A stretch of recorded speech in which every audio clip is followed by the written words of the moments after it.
FA cup football দুনিয়ার সবচেয়ে পুরনো ফুটবল প্রতিযোগিতা। ইংল্যান্ডের ফুটবল কর্তৃপক্ষের নামে পরিচিত এফএ কাপে 1871-72 থেকে প্রতি বছর ইংল্যান্ডের শীর্ষ থেকে নবম স্তরের দলগুলো অংশ নিয়ে থাকে। প্রিমিয়ার লিগ ও চ্যাম্পিয়নশিপের দলগুলো যোগ দেয় তৃতীয় রাউন্ড থেকে।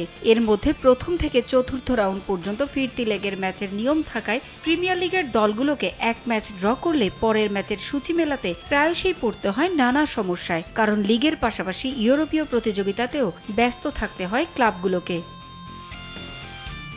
এই সমস্যার সমাধানে এফএ কাপের প্রথম রাউন্ড থেকেই রিপ্লে ম্যাচের নিয়ম বাদ দেওয়া হয়েছে।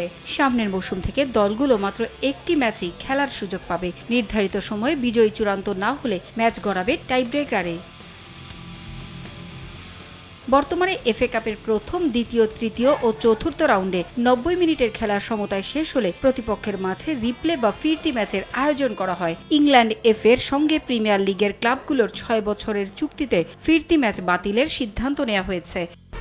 1, 2, 3 ঢাকায় জমি জিতে নিন 100% ক্যাশব্যাক সহ 20 কোটি টাকার পুরস্কার।